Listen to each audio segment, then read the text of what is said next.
Before we begin the story, let us know where you're watching from by leaving a comment below. If you enjoy this video, don't forget to like and subscribe. Have a wonderful day. Enjoy the story. Clara Kim ran through the streets, clutching her crumpled resume in one hand, her heart racing like a Formula One car. She was late for the most important interview of her life. If I miss this interview, I'll have to sell my kidneys. And worse, I don't even know how much a used kidney is worth, she muttered, briefless, stumbling along the way. But there she was, just a few steps from the company. All she needed to do was take a deep breath and look like someone whose life was at least somewhat in order. That's when she saw it, a sleek black car parked in front of the building, tinted windows and a perfect reflection. Great, a first-class mirror, she murmured, stopping right in front of the passenger window. With quick movements, she started adjusting her bra inside her blouse, twisting her body like an Olympic gymnast. Then she pulled out her lipstick, applied it with full concentration, and smiled to check the result and froze. A big, bright piece of lettuce was stuck between her teeth. Seriously? She groaned. Panicked, she tried to remove the intruder with her finger, making a face worthy of a comedy movie. And then it happened, the soft hum of the window rolling down slowly. Clara froze, hands still in her mouth, eyes wide open. Inside the car, an absurdly handsome man stared at her perfect hair, sharp suit, and that expression that clearly said, "I saw everything from start to finish. Need help with that? Or would you prefer a professional mirror?" he asked, his voice calm, slightly amused. Clara blinked twice. Her mind screamed, "Run!" Her legs, for some reason, stayed glued to the ground. She wiped her fingers on her pants, lifted her chin, and replied, "Let me know if you find my dignity anywhere. I think I dropped it somewhere in the middle of this humiliation." The man chuckled, just a little, just enough for his eyes to shine. She blushed to the core. "Well, the window was staring at me first.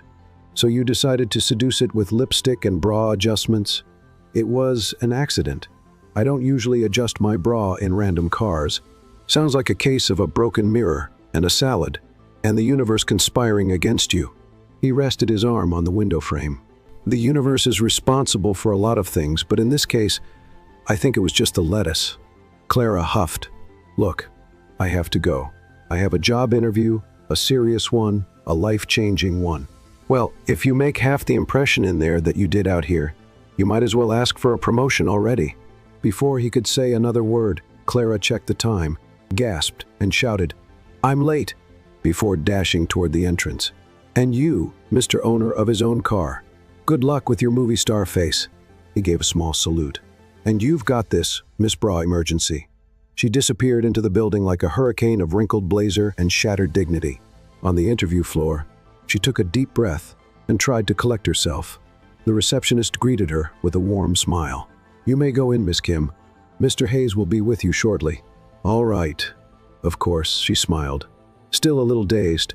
"I've never been more emotionally stable in my life." She stepped into the conference room modern, all glass. She perched on the edge of the chair, her heart still pounding like a drumline in a parade. Then the door opened. Clara turned with a practiced smile and froze. Ethan Hayes walked in, as if he were strutting down a runway of pure confidence, impeccable suit, tablet in hand, and that same teasing smile at the corner of his lips. Clara choked on her own breath. "Literally you," she shrieked, jumping up so fast she almost knocked over her chair. He looked at her, feigning surprise. "Me? Were you expecting someone else?" You're the CEO, and you're the lady with the lipstick and the lettuce? I want to disappear," Clara muttered, covering her face. "Relax, I don't judge too much." He sat down smoothly. "Make yourself comfortable, but if you need to adjust anything else, please give me a heads up, just so I don't get startled. This is a nightmare. I must be dreaming. That's the only explanation." "Welcome to your interview, Miss Kim. Don't worry, whatever you do now, it won't be weirder than what happened outside." Clara sank into the chair. "Is it too late to jump out the window?" Ethan smiled as he opened her resume. "I'd close the window before you try. You seem dangerous." Clara was convinced that the universe had a questionable sense of humor, and a cruel one. She was sitting in front of the most handsome, most elegant man who was now officially her new boss, after publicly embarrassing herself right in front of his car. Ethan Hayes skimmed through her resume with narrowed eyes, as if analyzing each line for signs of insanity. So, Clara Kim, degree in business administration, a technical course in marketing, experience as a financial assistant in 2 places. He looked up, and no mention of sidewalk acrobatics or spontaneous stand-up performances through car windows. Clara smiled nervously. I'm still updating that section of my resume. I thought about adding street performer as a side gig, but it felt too informal. Oh, what a shame. I would have hired you just for that. Ethan crossed his arms, leaning against the desk. Have you ever worked with technology before? Yes, I have. I turned on the microwave yesterday, and it worked cutting-edge technology. He laughed, shaking his head slightly. We're off to a good start now. Tell me, why do you want to work here? Clara took a deep breath. She could switch to serious interview mode now. But honestly, there wasn't much left to lose dignity that had already vanished on the sidewalk. Because I'm good. Even coming from a place where no one bets on you, even without a Harvard degree or connections at fancy dinners. I work hard, I don't give up, and if someone gives me a chance, I make it count. Ethan's smile faded for a moment. He looked at Clara differently now, not with amusement, but as if he had heard more than he expected. That was honest and rare, he said. I can lie too if you'd prefer. I'm great at it. Clara sat up straighter. For example, I'm completely calm right now and definitely not thinking about escaping through that window over there. Ethan let out a quiet chuckle. I like people who don't hide behind scripted answers, but I also like testing limits. Clara frowned. Testing limits? He twirled his pen between his fingers, looking at her with a playful gleam in his eyes. For example, what if I told you that someone in this room already has an opinion about you? She raised an eyebrow. I'd ask if that opinion includes clumsy, talkative, and mildly traumatized by lettuce. And what if I told you it includes authentic, unpredictable, and strangely interesting? Clara's heart skipped a beat or two. She tried to respond, but the words wouldn't come out, so she took a deep breath, adjusted her hair, and said, I'd say that person has questionable taste, but excellent judgment. Ethan smiled fully now. He closed the resume slowly. Miss Kim, I think we'll be seeing each other again very soon. Clara blinked, surprised. What do you mean? Is it over already? I've seen everything I needed to see. He stood up gracefully. And I can assure you, you've passed the hardest part of this interview. You're hired. What part? Being yourself, even when everything goes wrong. Clara stared at him, unsure whether to laugh, cry, or run before he changed his mind. Well, thank you, Mr. Hayes. Ethan, just Ethan for now. She nodded, still confused, standing up slowly. As she left the room, she could still feel his gaze on her back, not one of judgment, but of genuine interest. When the door closed, Clara leaned against the hallway wall, taking a deep breath. She ran a hand over her face, unable to believe what had just happened. Most unexpected interview in history, without a doubt, but also maybe the most important one of my life. The alarm went off at 6:00 in the morning, but Clara had already been awake 10 minutes earlier, staring at the ceiling of the small rented room. She shared with the daughter of an elderly woman who talked to her cat as if he were human. First day, she thought, and her heart beat faster. She took a shower, pinned her hair back with a crooked clip, and put on the only white shirt that didn't have sauce stains. She ran her hands over her dress pants, trying to smooth out the deep creases from being folded in the drawer for too long. She looked at herself in the cracked bathroom mirror. All set. You have a functional appearance, she told herself. And now you work at a fancy tech company. Look at you, Clara Kim. Almost an executive. Almost on her way to the company, she got bumped twice on the subway and had half a cup of coffee spilled on her blouse, courtesy of a rushed passenger. It's fine, she thought. It's just coffee. It matches my mood. At the reception desk of Novatech Corp, she was greeted by a friendly assistant who led her to the department where she would start as an administrative assistant for the development team. The floor was sleek and modern, with glass walls, ergonomic chairs, and people dressed as if they were always heading to an important event. Clara walked in slowly, trying to look confident. Her new badge gleamed as it hung around her neck. Hi everyone, I'm Clara. 3 heads turned 2 shy smiles, a polite nod. Then one of her colleagues stepped forward, holding a cup of tea. Clara Kim, right? I'm Sophie. Welcome to the jungle. Thanks. I just hope I make it through the week. Sophie laughed. With that resume, and the whole car window incident, you're already a legend around here. Clara's eyes widened. Already? How did you? Sophie nodded toward the side. Someone on the 3rd floor saw everything reflected in the glass. They said you were putting on lipstick, adjusting your bra, and, well, you know the rest. The story spread through half the company before lunch. Clara groaned. Great. First day, and I'm already office folklore. Oh, but you're a charming character.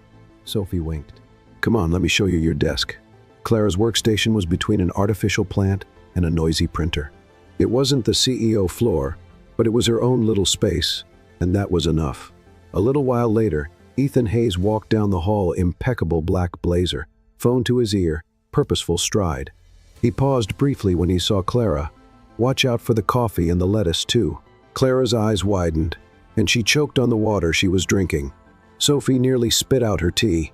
Miss Lettuce, she whispered, as Ethan disappeared down the hall. Oh, please, no. But it was too late. The news spread like Wi-Fi, and before lunchtime, a sticky note was attached to her desk with Miss Lettuce written on it, along with a doodle of a bra. I knew I shouldn't have gotten out of bed today, Clara muttered, dropping her head onto her desk. Relax, Sophie said, laughing. Everyone gets a nickname sooner or later. You were just more efficient. The afternoon was filled with online training and a flood of technical information. Clara did her best to keep up, even though her brain was begging for mercy with each new spreadsheet. At the end of the day, she was filling out a report when a calendar notification popped up. Investor presentation, mandatory attendance, location, Auditorium B, accompanied by CKIM. She read it again and again. Sophie, who scheduled this? Huh? Let me check. Sophie clicked around on her computer. It was Ethan Hayes himself. Clara felt her stomach turn. Me? In an investor presentation on my first day? Looks like he has faith in you or wants to see me trip on stage and go viral on LinkedIn. On the way to the auditorium, she tried to stay focused, breathe, pretend she wasn't about to be thrown to the sharks. Ethan was waiting at the entrance. Clara, punctual. That's rare around here. Hi. So you really want me in this presentation with you? I like surprises. You're good at them. I usually don't do presentations. I sit in the back and eat cookies. Today, you're trading cookies for the front of the stage. Just follow along, observe. You don't have to say anything unless you want to. Clara took a deep breath. Okay, but if I pass out, I expect hazard pay. They walked into the auditorium. Executives and investors filled the room, all dressed as if they had stepped out of an expensive magazine. Ethan presented the project confidently, but at one point, there was an awkward silence after an unexpected question about how younger audiences would respond to the product. Ethan turned to Clara. Any thoughts? Clara froze. All eyes were on her. Maybe using humor and real-life situations in the marketing show that technology isn't just for experts, but also for people who feel like hackers just by using a microwave. A few chuckles spread through the room. Someone nodded. Another person commented, "Good point." Ethan gave a subtle smile, as if to say, I knew it. As they left the auditorium, he remarked, Congratulations. You survived your first day just barely, but I survived. And you even got a nickname that will haunt me forever. Maybe it'll become your trademark. Clara laughed, and for the first time that day, she felt like she truly belonged. Clara Kim woke up feeling like her brain was still in sleep mode. Her body, however, seemed to have already switched to emergency mode, as if sensing that the day ahead would be full of surprises. She sat up in bed, glanced at her phone, and let out a dramatic sigh. Second day of work, and I still have a job. Is this a miracle or a clerical error? She got up, brushed her teeth, and put on her best pair of dress pants, the least wrinkled ones, and a beige blouse with slightly uneven buttons, but plenty of personality. She slipped on the only pair of heels she had that were still in one piece, tied her hair back, and applied a more subtle shade of lipstick. No lettuce, no surprises, no disasters today, she thought. As soon as she arrived at Novatech Corp, the receptionist recognized her with a smile and a quick nod. Clara responded with an awkward wave and headed straight to her department. Sophie was already there, leaning over a spreadsheet and chewing on a protein bar like it was cardboard. Survived the initiation, Miss Lettuce? Sophie asked, without looking away from the screen. Barely, but I'm alive. Great, because there's an important meeting today, and apparently you've been called in to attend again. Clara stopped in the middle of the hallway. You're kidding. Another presentation? Not exactly. Today is a big alignment meeting with investors and strategic partners, the kind where everyone pretends they know what they're doing and prays they don't get called on. Clara's eyes widened. And I was picked? Why? Rumor has it Ethan liked your down-to-earth touch in the last presentation. He wants to see if you can do it again, but with less improvisation and more composure. I don't even know what composure is before 10 in the morning. Then grab some coffee, freshen up, and pretend you were born ready. Clara tried to laugh, but her stomach was already in knots. She went to the office kitchen, grabbed a cup of coffee, and returned to her desk, where an email was waiting for her. Executive meeting, 10:00 a.m.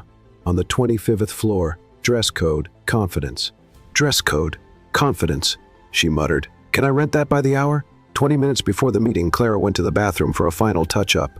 She fixed her hair, checked her teeth, no veggies stuck. Thank God, and took a deep breath. As she stepped out, her heels clicked confidently against the shiny floor until a loud snap echoed through the hallway. She froze, looked down at her right foot. The heel had snapped off, not slightly bent, not cracked, completely broken, like it had been chewed up by a wild animal. No, not now, she whispered, one hand on the wall, the other on her forehead. She looked around for help, nothing. The hallway was empty. She tried walking on the side of her foot, but she looked like a drunken penguin. Back to the bathroom, she rummaged through her emergency stash, found a hair tie, a coin, and duct tape. God, if this works, I swear I'll never buy thrift store heels again. She knelt down, pulled off the broken heel, taped it up, reinforced it with the hair tie, and prayed it looked intentional. The result? It looked like a 5-year-old had wrapped her shoe in toilet paper, but at least she could walk. 3 minutes late, Clara stepped into the elevator and hit the button for the 25th floor. The doors began to close when, just like in a movie, a hand shot in to stop them. Ethan Hayes stepped in dark gray suit, crisp white shirt, serious expression, a faint scent of expensive coffee, and embedded sarcasm. Miss Kim, always on time, adding your own dramatic flair to the entrance. I see. Clara forced a smile. Style is everything, Mr. Hayes. He glanced down at her shoe, raised an eyebrow. Is that duct tape? It's creativity and survival, two very important skills in a corporate environment. Ethan chuckled, shaking his head. You're definitely not from HR, and you're definitely not from planet Earth. The elevator rode up in silence for a few seconds. The tension was oddly light, amusing even. As they reached their floor, Ethan turned to her before stepping out. Try not to slip on stage. Investors don't usually enjoy acrobatics unless I do it in slow motion. They entered the conference room floor-to-ceiling windows, a panoramic city view, an oval table, sparkling water, and sugar-free biscuits. Clara sat next to Ethan, trying not to show that her sock was sticking to the duct tape. The meeting began. Data, charts, growth projections, discussions on innovation and goals. Clara took notes, even though half the terms sounded like a foreign language. Then it was time to present a new project focused on user experience. Ethan turned to her. Clara, would you like to share what we discussed about audience perception? She didn't remember any such discussion. This was clearly a setup for an improvised response. But she took a deep breath, stood up, careful not to make noise with her Frankenstein shoe, and smiled. Well, what we've noticed is that people want to feel like they're part of the process. They want something easy, intuitive, but also human. Something that doesn't feel like it was made only for people who say cloud computing effortlessly. A few chuckles, some nods. Our idea is to create a lighter interface with simple language and a design that feels welcoming, like an app that says, everything's fine, take a deep breath, and click here. The investors laughed. One of them, wearing a beige suit and with silver hair, even commented, finally, someone who speaks our language. Clara sat back down, her heart racing. Ethan simply said, excellent. After the meeting, as everyone was leaving, he walked up to her. You know, you stole the show, right? I hope it wasn't because of my shoes. That too. But mostly because you made everyone understand something complex in such a simple way. It's a gift. The same one that makes me choose bad coffee and even worse shoes. Ethan looked at her for a moment longer than necessary, his expression almost soft. Do you have plans tonight? Clara blinked twice, 3 times. Is this an invitation? A professional one. The executive team is having dinner with some partners. I thought it would be good for you to come, but of course, change your shoes first. She laughed. As long as I don't trip on the way there, sure. Just tell me if the menu includes all-you-can-eat sushi or more graphs. I'll send you the details by email. And Clara, she turned around. Thanks for today, really. Clara walked to the elevator with her patched-up shoe and a heart beating as fast as the tape holding it together, already worrying about what to wear to such an elegant dinner. Clara stood in her room, staring at her closet like it was a multiple-choice quiz where all the answers were wrong. Black, because it's slimming, plain, so it doesn't draw attention. Long, because I forgot to shave my legs. She pulled out the only black dress that still fit without requiring a miracle or a miracle worker. She slipped on a pair of flats that had danced more than she had at every wedding she'd ever attended, and applied her lipstick with the precision of someone drawing a map. Her phone buzzed. It was the email with the dinner details. French restaurant, 800, dress code, formal, and one important note: no duct tape, please. All right, no duct tape, but if my shoe falls apart again, I'll have to hold it together with a prayer. At the subway station, Clara rode the escalator with the grace of someone who almost tripped twice. She walked 3 blocks to the restaurant, dodging a puddle, an elderly woman with a shopping cart, and a skateboarder who nearly ran her over. When she saw the restaurant's facade, she held her breath. It looked like something straight out of a French movie. Dim lighting, people wearing coats that cost as much as her rent, and a waiter at the door who seemed like he'd just won a posture competition. "Good evening. How may I help you?" he asked, with an accent that had to have been perfected by watching Louvre documentaries. Yes, I'm with Ethan Hayes' group." Clara tried to sound sophisticated, but the backpack on her shoulders wasn't helping. "Mr. Hayes' guest? Guest? No. Employee, a salaried one, I swear. I only accompany him in meetings. I promise." The waiter didn't react. He just nodded and led her to a table in the back. Clara adjusted her dress as she walked, trying not to trip on the plush carpet. And then she saw Ethan, alone, sitting there, wearing a perfectly tailored blazer, holding a glass of wine, and looking like the kind of person who picks wine just because it has a fancy French name. "Where's the team?" she asked, standing there as if she'd just walked into a prank. "They canceled last minute, all of them. Remarkable coincidence, isn't it?" "Uh-huh. Just like when you trip and fall right into your crush's arms, totally unplanned." Ethan smiled. "Have a seat, Clara. It's just a work dinner, with cloth napkins and a waiter who silently judges you." Clara sat down, adjusting the chair, which seemed to have been designed by someone who had never actually sat in one. Just a work dinner in a restaurant where the menu doesn't have prices. This never ends well. Relax. If something is too expensive, we'll just pretend it tastes bad. The waiter returned with the menu. "Good evening. Would you like something to drink?" "Sparkling water and a side of dignity, please," Clara said. Ethan couldn't hold back his laughter. "Red wine for me, and for her, just regular water. The sparkling kind gives me hiccups and embarrassment." The waiter left with a neutral expression. Clara picked up the menu and widened her eyes. Everything was in French. Everything was in fine print. Everything looked suspicious. "What's this? Foie de canard duck liver? And this? Confit de canard duck again, but now it's confit? Don't ask me how." So basically the duck dies twice, and still ends up as both the appetizer and the main course. "Someone needs to tell this duck he's sacrificing way too much." They laughed. The waiter returned. Clara pointed to the first dish with a name she could pronounce. "I'll have this one, the croissant." "Ah, a classic. A French sandwich. Fancy name, but it's just bread and cheese. Perfect. That I can understand." With the food served, they both started eating, trying to maintain some level of composure. Ethan handled his fork like a scalpel, Clara more like a shovel. "So, Ethan, why me? I mean, why do you invite me to these dinners? I'm starting to feel like some kind of social experiment. You're different." "Is that corporate code for weird?" "No. It's my polite way of saying you do things like this." He gestured toward her. "Like dropping your napkin 3 times and trying to hide it with your foot?" Clara blushed. "I'm practical. I use my feet as an extension of my arms. It's evolution, not clumsiness. And yet you managed to impress a room full of investors yesterday. I thought they were going to throw me out the window. They almost gave you a standing ovation, probably because they thought I'd explode, if they didn't. Or because you talked to them like real people, and that's something a lot of meetings lack. You have a rare skill, stammering and covering it up with jokes." "Exactly," Clara laughed, wiping the corners of her mouth. "And you always been like this? Calm CEO, sophisticated, with hair that looks straight out of a fancy shampoo ad? Oh, absolutely. I was born wearing a blazer with a business plan under my arm. Liar. You look like someone who was a total bookworm in school. I was the kid who corrected the teacher. Wow. I was the one who copied from classmates and still got it wrong. Amazing how we ended up having dinner together. That's the power of networking, or pure chaos. The waiter arrived with dessert, a chocolate creation so perfect that Clara went silent for 5 whole seconds.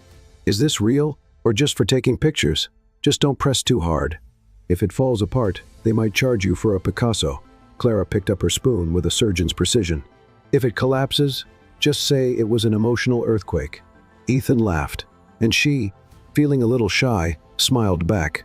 The atmosphere was light, comfortable, almost like being with an old friend who happened to be absurdly handsome, well-groomed, and rich, but still a friend. When they left the restaurant, the night air was crisp. Clara shivered slightly from the breeze. Ethan took off his jacket and offered it, but she shook her head. Thanks, but I'd probably sweat from panic just wearing that. It's just a jacket. It doesn't bite, but it costs more than my entire wardrobe, and I have a fear of expensive things. Why? Because expensive things are fragile, like stilettos, like hearts with a crush on the boss. Ethan looked at her for a second longer than usual, but didn't say anything. He just smiled. Want me to call you a car? I'm taking the subway. Reality awaits. I can walk you to the station. Only if you don't complain about the subway smell. Only if you don't let me touch the handrails. Those have more DNA than a forensic lab. They laughed together and started walking. The street was quiet, lit by old-fashioned streetlights and glowing storefronts on the other side of the sidewalk. Along the way, they passed a store window with ridiculous mannequins. One was wearing a fur coat with shorts. What is this? Post-apocalyptic fashion? Clara commented. Looks like the mannequin had a fight with the seasons. They reached the subway entrance. Clara stopped and turned to him. That was nice, strangely nice. That was the weirdest dinner I've had all year. Don't you go out much? Only when I have unpredictable company, with a good sense of humor and a talent for disasters. So you like danger? Only the kind that comes with laughter at the end. Clara stepped down the first few stairs, then turned back. Ethan? Yes? If I trip in the lobby tomorrow, will you fire me? Only if you do it with style. Clara went down the stairs with light steps, feeling something different in the air. It wasn't the wind. It wasn't the dinner. It was that kind of feeling that makes the heart lighter than a full stomach. Clara woke up before her alarm, and that was never a good sign. She turned her face into the pillow and remembered the email from the real estate agency she had received the night before. The subject line read, "Final notice before legal action." She read it 3 times and still didn't like it. Her bank account was so empty that the app kept freezing. Okay, universe, I get it. You can stop testing me now. She got up, put on a clean pair of jeans and a black blouse, and tied her hair back in the most practical way possible. She poured some coffee into a travel mug, or more like a mix of coffee and sheer willpower, and rushed out the door. On the subway ride to Manhattan, her mind was elsewhere. At the turnstile, she nearly forgot to swipe her card, and when she got to the office, she made her way to her desk on autopilot. Sophie waved at her with a bagel in hand. "Hey, Miss Lettuce. Sleep well? Sleep? What's that?" Sophie smirked and pointed at her computer screen. "You have a meeting with Ethan at 10:00. Clara nodded and thought, if he fires me, at least I'll save on subway fare. When Clara walked into Ethan's office, he was looking through some papers and drinking coffee without sugar, which, in her opinion, should be a crime. "Good morning, Clara. Have a seat. I have something to show you." She sat down, trying not to look too concerned. "I'm listening. I want you to take charge of a special project. It's something that's been on hold, but has a lot of potential." Clara took the folder he handed her. She read the first few lines. There were numbers, graphs, and words she had to read twice. "This is complex." "It is, but you have the right approach. You're direct, creative, quick, and different." Clara looked at him, surprised. "Me? Really?" "Yes, you. But there's a catch. It'll take extra time. You may have to stay late. Does it come with extra pay?" Ethan nodded. "It does. You'll be compensated." That's when Clara felt a small wave of relief. "I'll do it." She tried to hide her relief, but Ethan noticed. "Is everything okay?" he asked. Clara hesitated. "More or less just some personal stuff." He simply said, "If you need anything, let me know." She nodded, left his office, and went straight to her computer. She spent the rest of the day focused, sketching ideas, and writing so fast she almost tore the paper. Meanwhile, her phone kept vibrating with messages from the real estate office. "You need to resolve your situation by tomorrow." She read it, locked the screen, and went to get some water, but her mouth still felt dry. By the end of the workday, the office was nearly empty. Sophie walked over with 2 chocolates in hand. "You're still here? New project? Are you planning to sleep here?" "I'm seriously considering it." Sophie placed a chocolate on her desk. "At least eat this. It helps keep your mood in check." Clara laughed. "Thanks. You're a lifesaver." After Sophie left, Clara decided to show Ethan her progress. She took the papers to his office, knocked, and walked in. "I put together a rough draft of my ideas. It's still in the early stages, but let me see." Ethan read carefully, made a few short comments, and nodded. "This is really good. You understand people, and that's rarer than you'd think." Clara forced a smile, but her mind was elsewhere. Ethan noticed. "Do you want to tell me what's going on?" Clara sighed. Then she just said it. "I'm about to be evicted. I have until tomorrow to pay the rent, but my salary isn't enough. And, well, that's it." Ethan didn't seem surprised. He simply took a blue folder from his drawer. "The company has a support program for situations like this. It's discreet and temporary. It's not charity, it's help for people who are working hard." Clara held the folder like it weighed a ton. "I don't know if I can accept this." "Why not?" "Because it hurts. It feels like I'm failing." "Accepting help isn't failing. It's just living with a little less weight on your shoulders." Silence. She closed the folder. "Can I think about it?" "Of course, but think carefully." That night, Clara got home with aching feet and a spinning head. She opened the folder, read everything, and realized it could cover her rent and a few small bills. It wasn't permanent, just a breather. "All right, I'll take the breather." The next day, she arrived early. She went straight to Ethan's office, folder in hand. "Good morning, good morning. I thought about it, and I accept." Ethan nodded. "Everything will be fine. Thank you. Now get back to work, we have a tight deadline." Clara smiled and left. Her steps felt lighter, and for the first time that week, she didn't feel as alone as she thought she was. On Monday, Clara arrived at work full of ideas, and a small feeling that maybe she could change something, even if it was just the background color of the presentation slides. She sat at her desk, opened her laptop, and took a deep breath. She had decided to structure the project the way she would want to understand it, clear, to the point, and with simple examples. As she typed, she chuckled at some of the comparisons she came up with. "Using this system should be as easy as making instant noodles, 3 steps, and you're done," she murmured, taking notes. Sophie walked by with a water bottle. "Talking to yourself already?" "Only when I have good ideas." "Then I hope you start giving lectures." Clara spent the day working on a different kind of presentation, less technical, more practical. She mixed simple graphs with natural, conversational phrases. She swapped out complicated words for everyday comparisons. The more she worked, the more it made sense. In the afternoon, Ethan appeared beside her desk. "You look focused." "I am, but this is just the first draft. Can I see?" She turned the screen toward him. Ethan read it carefully, then looked at her. "This is excellent, really?" Clara smiled, a little surprised. "I thought you'd find it too informal." "That's exactly what makes it good. It's clear, direct, and builds confidence." He paused. "I want you to come with me to present this at the technology fair in Chicago." Clara blinked. "A fair? In another state?" "Yes. The company has a booth there. I think your proposal will stand out. You have a different way of explaining things, and that's rare." She was silent for a few seconds. "I've never traveled for work before. This will be your first time, and we'll make it work." The week flew by. Clara was nervous but also excited. Sophie lent her a small bag and gave her some tips. "Just don't say into the microphone, okay? I promise I'll try." On Friday, Clara and Ethan met at the airport. The flight was smooth. They talked about light topics like songs that get stuck in your head and airplane food. "Every time I order chicken, I regret it," she said. "Every time I order pasta, I get an apology." In Chicago, they went straight to the hotel. The next day, they headed to the fair venue. Clara ran through her presentation with the team. At first, her voice was shaky, but she quickly relaxed. She spoke clearly, used simple examples, and saw several team members smiling.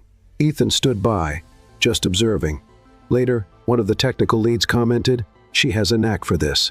People understand her and actually pay attention." Clara pretended not to hear, but inside, she was thrilled. That evening, Ethan invited her to dinner, nothing formal, just to unwind after a good rehearsal. As long as it's not a fancy restaurant. "I'm still traumatized by that French place." Deal. They found a simple spot nearby.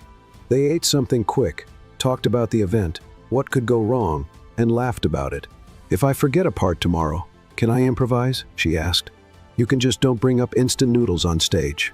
"Come on, that's my best comparison. We'll save it for next time." They walked back to the hotel at a slow pace.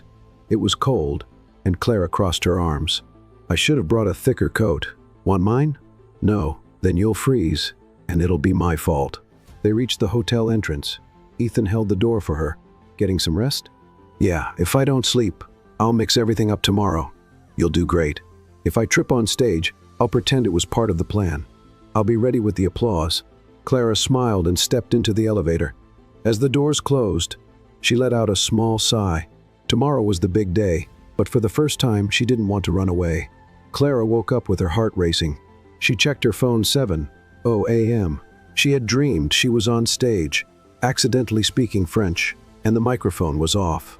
She woke up in the middle of saying, "Croissant of data." She stretched slowly, got up, took a shower, and spent a moment staring at the mirror, as if it could give her advice.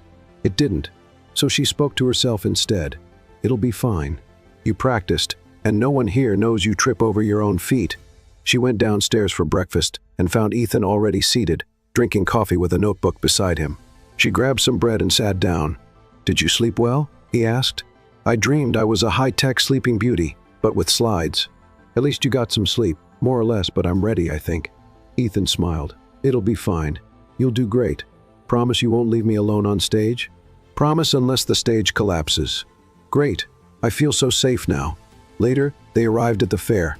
The venue was crowded, but their presentation was in a reserved room. Clara went over everything one last time. She skimmed through her slides, took a deep breath. When the time came, Ethan did the introduction and then handed it over to her. Clara started with a slight tremor in her voice, but soon found her rhythm. She used simple examples, explained things calmly, and people laughed at the right moments. She saw some taking notes, others nodding along. Everything seemed to flow. At the end, they answered questions. One attendee praised the clarity of her explanation. Another said they had never understood the topic so well before. After they left the room, Ethan turned to her. "You were amazing." Clara smiled. "I didn't faint. That's already a win. And you even got a tech guy to laugh. That's rare." He laughed. "Really? I thought he was having back pain." Ethan chuckled. "Trust me, you did great." They spent the rest of the day talking to people at the fair, exchanging contacts, and gathering feedback. In the afternoon, they went back to the hotel to rest before dinner with part of the company team. Clara walked into her room, dropped her bag on a chair, and collapsed onto the bed. She grabbed her phone and sent a message to Sophie about how it went. The presentation was a success. "I'm still alive. I didn't trip." Ethan smiled 3 times. "Is this a miracle?" Sophie replied, "Of course it's a miracle and a sign. Enjoy this moment." After resting for a bit, Clara went down to the lobby. She found Ethan waiting near the elevator. "Ready for dinner?" he asked. "Hungry?" "Yes." "Socially energized?" "Maybe." They stepped into the elevator, just the two of them. Silence settled in quickly. Not an uncomfortable silence, but the kind that changes the air. Clara glanced at the numbers on the panel. Ethan remained quiet for a few seconds before speaking. "I'm proud of you today. Thank you. You helped me believe I could do it. It wasn't help. I just saw what was already there." Clara looked away for a moment, then turned back to Ethan. He looked at her too. They both smiled, but in a different way this time. The elevator suddenly stopped. Clara's eyes widened. "Was that what I think it was?" "Yes. Looks like it's stuck." "Is this some kind of joke from the universe? Maybe the universe likes playing with you?" Clara let out a nervous laugh. "All that's missing now is the lights going out." The lights flickered off for 2 seconds, then came back on. "You've got to be kidding me," she muttered. Ethan reached for the emergency button and pressed it. A voice answered from the other side, assuring them that the issue was being resolved. "Well, we're stuck. he said, leaning against the wall. Clara took a deep breath. Okay, no panic. I just have to pretend this is normal. Think of it as a dramatic pause in a movie. And you're the mysterious character. And you're the main character who talks too much when she's nervous. Not wrong. She looked at him. He looked back. This really does feel like a movie, she said. All that's missing is the kiss. Should we make this movie real? Ethan asked. Clara went silent, turning red like a tomato. They stared at each other for a few seconds. Ethan took a step closer. Clara felt her heart race, and that's when the elevator started moving again with a small jolt. Of course, right now, she said, looking up at the ceiling. Ethan laughed. The universe didn't want the cliché. The elevator reached the ground floor. The doors opened. They walked out side by side in silence, but both were smiling. Clara spoke first. So, should we pretend nothing happened? I'm not sure I want to pretend, but we can save that thought for after dinner. Deal. They left the hotel and headed to the restaurant. The night felt lighter, as if everything had taken on a new tone, and deep down, Clara knew that almost kiss wasn't really over. The flight back to New York was quiet, but not the bad kind of quiet. It was the comfortable kind. The kind when two people are thinking about the same things, but aren't quite ready to say them out loud. Clara gazed out the airplane window. The clouds drifted by slowly. Inside her mind, everything felt fast: the presentation, the trip, the almost kiss in the elevator. It was all there, swirling together like a movie she was still processing. Ethan, sitting beside her with headphones on, pretended to be watching a documentary, but every now and then, he glanced at her, and she knew. When the plane landed and they got a car back to the city, Clara tried to keep the conversation light. I need a week to process everything that happened. You can take 2 days off if you want, and miss the chance to find out if my nickname is still Miss Lettuce. Ethan smiled. It's not going anywhere. That kind of thing doesn't change easily.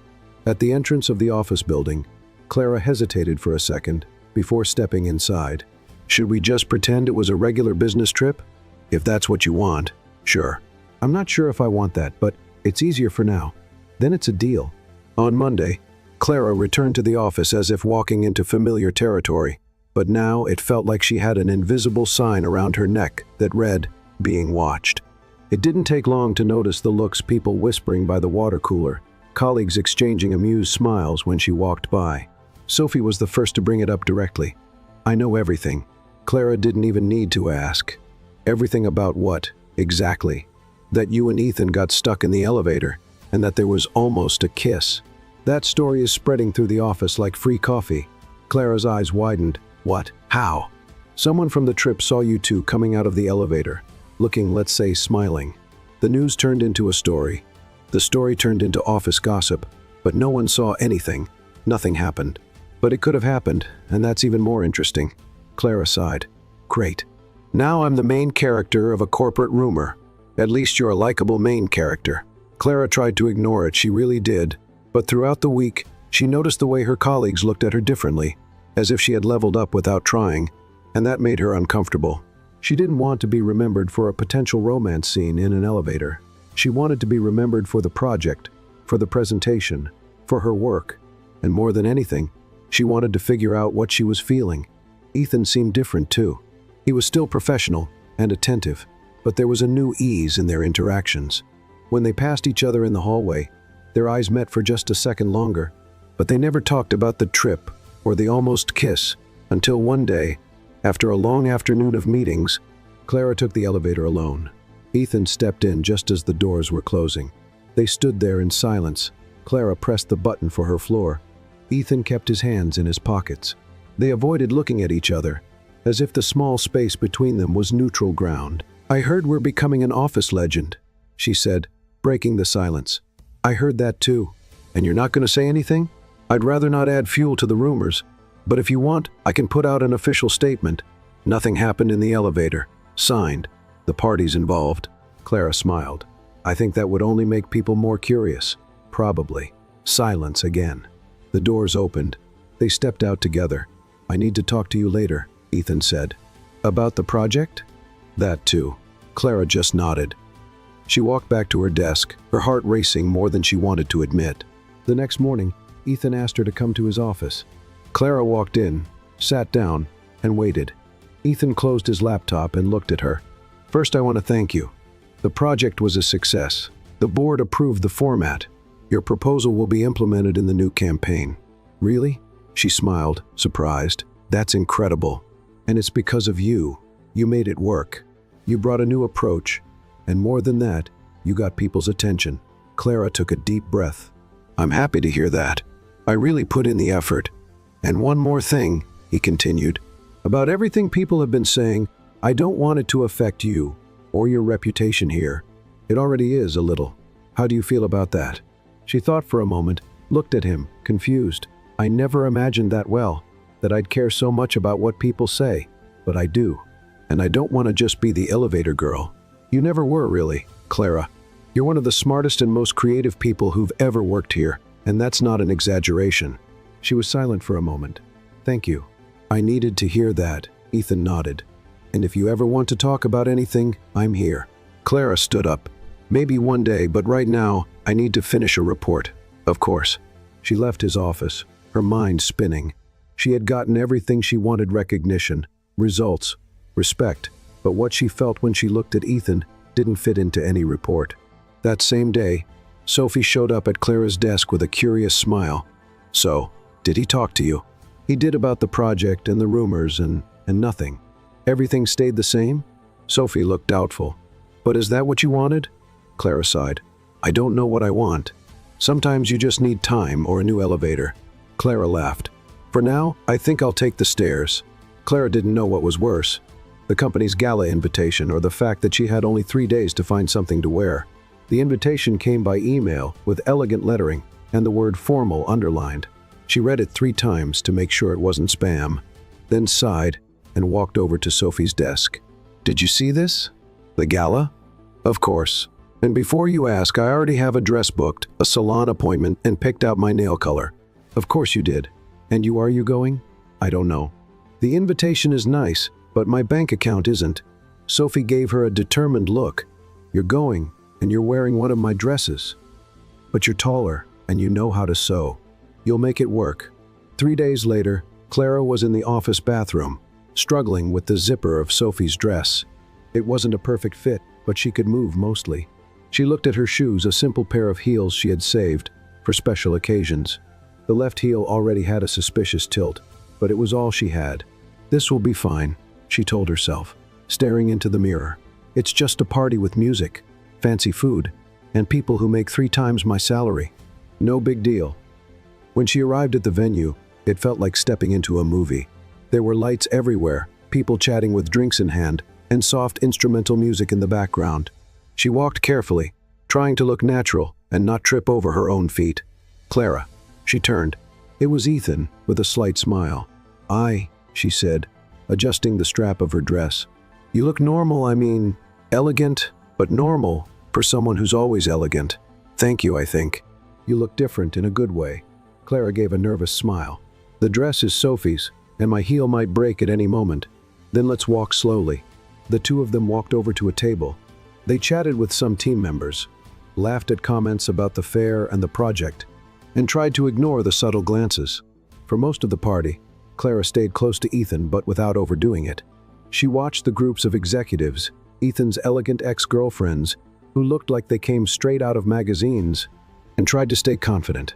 Sophie showed up later, holding a drink and smiling. "You're doing great. You haven't spilled anything. You haven't tripped. That's already a success. There's still half an hour left. A lot can go wrong. Relax. And don't worry. So far, everyone's only said good things about you." Clara glanced to the side. Ethan was talking to 2 partners, but at that moment, he looked at her. Their eyes met for a second. She quickly looked away and took a deep breath. A little later, she felt something strange under her foot. Her left heel was wobbling more than it should. She tried to keep her composure, but when she took a small step to the side, she heard a snap. "Oh no," she whispered. "What is it?" Sophie asked. "My heel gave out. It's crooked. Can you walk?" "Only if I waddle like a penguin. Come with me." Sophie discreetly led her to a quiet corner of the garden next to the hall. There were fewer people there, and it felt calmer. "Stay here. I'll see if I can find a spare pair of shoes with the event team. You're always so prepared.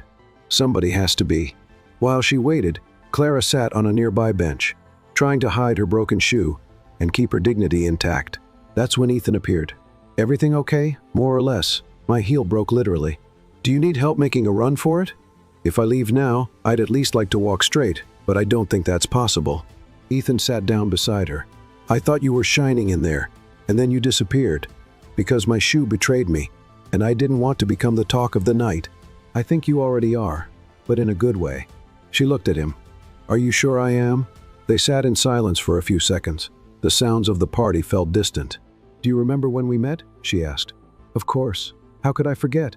I was adjusting my bra in the reflection of your car window, and you had lettuce in your teeth. Why did you hire me again?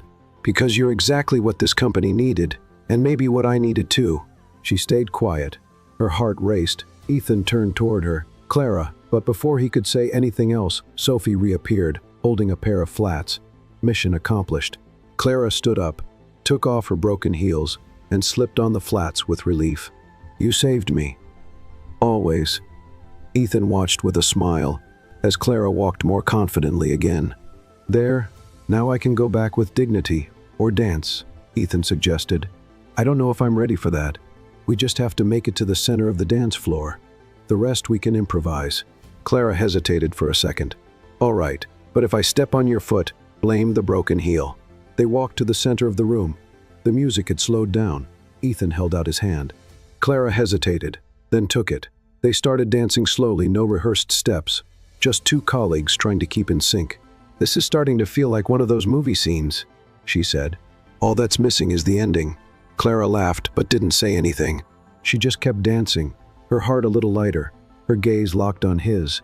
And at that moment, nothing felt broken anymore. Not the heel, not her confidence. Maybe, for the first time, even her heart felt whole. The following Monday, Clara arrived at the office with the feeling that something had changed, but she wasn't sure what exactly. Maybe it was the way Ethan looked at her when they said goodbye that night, or the way she couldn't stop thinking about the moment they danced together, or maybe it was just the effect of wearing flats all night. She tried to focus on work. She answered emails, reviewed spreadsheets, and organized a new proposal, but every time Ethan walked by, she froze. The words in her head got all mixed up. "He's just your boss," she muttered to herself. "A boss who dances well and knows how to give compliments without sounding forced, but still just a boss." Sophie noticed her odd behavior by the second day. "You're avoiding me, aren't you?" "It's not you, it's my head. Is it, Ethan?" Clara made a face. "And if it is? Did something happen after the party?" Clara thought before answering. "Not exactly, but everything felt too close, literally." Sophie gave her a knowing smile. "So you're afraid you really like him?" "Maybe I already do, and maybe he doesn't see it the same way." "And what has he done since the party?" "Nothing, no message, no note, no comment, like nothing ever happened." Sometimes silence says more than we wanted it to. In the days that followed, Clara started to pull away, not on purpose. It was more of a defense mechanism. She stopped having lunch at the usual time. She began sending reports by email instead of delivering them in person. When she needed to talk to Ethan, she kept the conversations short and to the point. Ethan noticed, of course, but he didn't say anything either. Then, on a rainy Thursday morning, he walked into the room where Clara was meeting with the team and gave a short presentation to the entire department. He talked about the company's progress, the new projects, and then he said, "But none of this would have happened without a team that believes in simplicity and without people who see beyond the rules." Clara looked at him. He was looking straight at her. "Betting on people who don't fit the mold was the best decision we made this year, and we're going to keep doing it." Everyone applauded. Clara stood still for a few seconds, trying to process it. After the meeting, Sophie pulled her aside. "That was for you, and everyone saw it. He didn't say my name. He didn't have to." But instead of feeling relieved, Clara felt even more confused. She didn't know what to do with that kind of public recognition. It sounded nice, of course, but it also felt incomplete. And then, as if the universe wanted to complicate things even more, that same afternoon, she received an invitation to a conference in another city. She had been selected to represent the company, lead a panel, and speak about simple innovation. The invitation had been approved by the board and by Ethan. Clara walked into his office, holding the printed email in her hands. "Did you know about this?" "I did. I thought it would be a great opportunity for you. A whole week away." You'll be representing the company, but also yourself, everything you've built here." Clara hesitated. "Is this your way of pushing me away?" Ethan looked at her, surprised. "Of course not. Why would you think that?" "Because we haven't really talked since the party. Because everything feels strange. Silence." "I just thought you needed space," he finally said. "And I thought you'd changed your mind about everything." "I never did. I just didn't know how to move forward without pressuring you." Clara stared at the floor. "Maybe I do need to travel to think." Ethan nodded. "If you decide to go, we'll support you." She left his office with a mind full of thoughts. She spent the rest of the day trying to ignore them. The next morning, she confirmed the trip. During the week away, Clara tried to focus on the event. She attended meetings, watched presentations, delivered her panel successfully. She received praise, made contacts, got invited to new projects. But despite all of that, she still felt like something was missing, or rather, someone was missing. Every time something went well, she thought, Ethan would like this. Every time she saw something funny, she thought, I wish I could tell him about this. She didn't send him any messages. He didn't send any either. But every day she checked her phone, hoping for a notification. On the last day of the trip, Sophie called her on video. "I need to update you. What happened? Ethan is more serious than ever. He's too focused and quieter. That's your fault. I just went to work somewhere else for a week." "Exactly. And it feels like the whole company noticed." "Sophie, what if I come back and nothing has changed?" "Then you deal with it, but at least you'll know you tried." Clara hung up and stared out the hotel window. The city was beautiful, but it felt too far away from everything that mattered. The following Monday, she returned to the office. She walked into the building with steady steps, but a racing heart. The elevator felt slower than usual. When she reached her floor, she was greeted with hugs, smiles, and a few jokes. "The company was way too quiet without you," one colleague said. "I didn't think I made that much noise. It was the good kind of noise." When she got to her desk, she saw an envelope. It was a note. "You were missed, E." She held the paper for a few seconds, then carefully folded it and put it away. She felt an urge to run straight to Ethan's office, but she didn't. Instead, she sat at her computer and took a deep breath.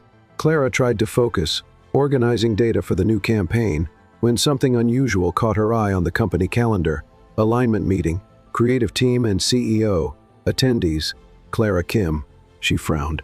It wasn't common to have a meeting with the CEO on a random Tuesday without prior notice, especially one that seemed to involve only her. She got up from her chair and walked to the meeting room, where the conversation would take place. When she entered, Ethan was already there, sitting at the table with 2 cups of coffee. "Hi, Clara," he said with a calm smile. "Have a seat for a moment." She sat down, a bit wary. "This doesn't feel like a normal meeting." "Because it's not, actually. I just wanted to talk." She stayed silent, waiting.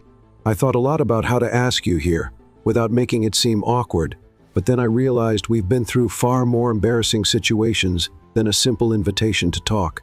I agree, especially if we think about lipsticks, bras, and car windows." They laughed together. It was funny how time made everything feel lighter. "The truth is, Clara, I really admire you not just for what you do, but for how you do it, the way you think, the way you handle situations, the way you turn confusion into clarity. And I have to admit, over time, this has started to feel more personal." She looked into his eyes. There was no hesitation in his voice, only sincerity. "I'm not someone who opens up easily," Ethan continued. "But with you, it was different, and it made me realize that maybe it's time to stop overthinking things." Clara took a deep breath. She knew she had to say something too. "I spent a long time convincing myself that all of this was just part of work, that it was better to pretend. Nothing was happening, that I didn't feel anything, but deep down I knew. And if I stayed quiet for a while, it was just fear." Ethan gave a small nod, as if he understood. "Fear of what?" "That it was all in my head, that I was mistaking attention for interest or compliments for affection. But now I know better." She placed her hands on the table, a simple gesture, without drama. "I like you too, Ethan." The silence between them wasn't uncomfortable. It was full of meaning. "So," he said, resting his arms on the table, "what do we do now?" "Well, you're great at making plans. What do you suggest? That we take things slow, but that we don't pretend nothing is happening?" Clara smiled. "That sounds fair. And maybe we could go out to dinner, not as colleagues, not as boss and employee, just as two adults trying to figure out what they're feeling. As long as it's not at one of those places where the menu has no prices. I promised to pick a restaurant with readable prices. Clara laughed. And no elevators for now? Deal. Before she left the room, Ethan handed her a small box. Clara opened it, expecting something formal, but inside was a keychain in the shape of a mirror with an engraved phrase, "Warning, may contain lettuce and feelings." She started laughing before she even finished reading it. "Is this real? It is custom made. You really took the joke all the way. I prefer to think of it as style." Clara put the keychain in her bag with a big smile. "Can I say something?" "Of course. This is the corniest and sweetest thing I've ever received." Ethan gave a small, satisfied bow. "My mission is complete." Clara stood up. "And now? Now you go back to work. One do two. And later, I'll send you an address. Promise it won't be a restaurant with a French name." CEO's word. Clara left the room feeling lighter. There was no kiss, no public declaration, but there was something even better. There was truth. The months that followed were nothing like Clara had imagined a relationship would be. She and Ethan took things slow: a dinner here, a walk there, nothing grand at first. And maybe that's what made it so good. At work, they kept things professional, but it was impossible not to notice the knowing glances, the quiet smiles, and the strategically timed messages. Clara would laugh to herself when she found notes stuck to her computer screen that said things like, "Meeting at 11:00 a.m., bring coffee and smiles," or "Emergency plan, lunch together, bring your appetite and your charm." Sophie, of course, knew everything, but she respected their space. Every now and then, she'd just comment with a knowing smile, "You two hide it well, but not that well." Clara felt like life was finally falling into place. No more doubts, no more fears. She felt secure and loved. Ethan, on the other hand, seemed lighter. He still worked with the same dedication as always, but now there was a different spark in his eyes, a kind of peace that only someone who has found what they were looking for can have. Weekends became just for them a museum visit here, a walk in the park there, a disastrous recipe attempt in the kitchen. They'd laugh at their mistakes and celebrate their small victories, like successfully putting together an entire piece of furniture without losing their patience. Clara discovered that Ethan knew how to make pancakes, and that he loved bad sci-fi movies. Ethan discovered that Clara collected mugs with funny quotes, and that she talked to herself when she was nervous. One day, while watching the two of them walking hand in hand in the park, an elderly man approached and said, "When love is simple, it lasts longer." They just smiled, because that was exactly how they felt: simple love, yet full of meaning. A few months later, Ethan invited Clara for a weekend out of town. He said he needed to disconnect for a bit and knew a peaceful place. Clara agreed, thinking it was just a small trip. She packed comfortable clothes, having no idea what was waiting for her. They arrived at a charming wooden cabin, surrounded by trees and overlooking a lake. Everything was calm. Quiet time seemed to move slower there. On the second day, Ethan suggested a boat ride. Clara, who had never been on a boat before, hesitated but agreed. In the middle of the lake, with the sun turning the water golden, Ethan stopped rowing. "It's so beautiful," she said, looking around. "I waited for the right moment to do this," he replied, reaching into his pocket. Clara turned to him and saw a small blue velvet box. "Ethan, I didn't prepare a long speech, because everything I want to say, you already know. I admire you, I respect you, and I love you more than I ever thought I could love someone. You changed everything. You taught me to laugh at my mistakes, to not take myself so seriously, to believe that a simple life can still be extraordinary." He opened the box, a simple ring, but with just enough sparkle to bring tears to her eyes. "Clara Kim, will you marry me?"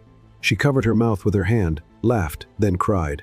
"Yes, of course, yes." He slipped the ring on her finger, and there, in the middle of the lake, with the world completely silent, they held each other. No fireworks, no audience, just a yes, and that was everything. The wedding took place 3 months later. It was on a quiet beach at sunset. Clara wore a light dress, her hair loose in the wind, and a smile she couldn't hide. Ethan wore a white shirt, calm on the outside, but his eyes were more emotional than ever. Sophie was there, of course, and she cried before the ceremony even started. Close friends, co-workers, and family gathered for a simple ceremony full of meaning. As Clara walked toward Ethan, she didn't think about tripping, or the wind in her hair, or what others were seeing. She only thought about how, in that walk, she was moving toward the love she had always dreamed of, even when she thought she didn't deserve it. Ethan held her hands firmly. "Today, I promise to make you laugh, even on the hard days," he said, his voice trembling. "And I promise never to adjust my bra in a car window again," she replied, making everyone laugh. They exchanged vows, rings, and a kiss that sealed not just their love, but the journey that had brought them there. The reception was light-hearted, filled with music, dancing, and inside jokes. Ethan took off his shoes right at the start. Clara received a new mug with the inscription, "The Lady of the Mirror and the Lettuce." They ran to the ocean and dipped their feet in the water, because that's how they did everything with lightness and a touch of adventure. A few months later, Clara prepared a surprise. She waited for Ethan to come home from work. She was nervous, her hands sweaty, holding a simple package. "I got you something," she said, handing it to him. He opened it, curious. It was a t-shirt. On the front, the words, "Dad in Training." Ethan went silent. Then he looked at her, his eyes filled with tears. "Really?" Clara nodded, tears forming in her own eyes. 2 months. He pulled her into a tight hug, laughed, then cried, then laughed again. "You're joking. I'm not. There's a little heartbeat here, half mine, half yours. This is... He tried to speak but couldn't. He kissed her forehead, then her barely noticeable belly. "This is the best gift of my life. Better than pancakes? So much better." They stayed there, holding each other, feeling the love between them.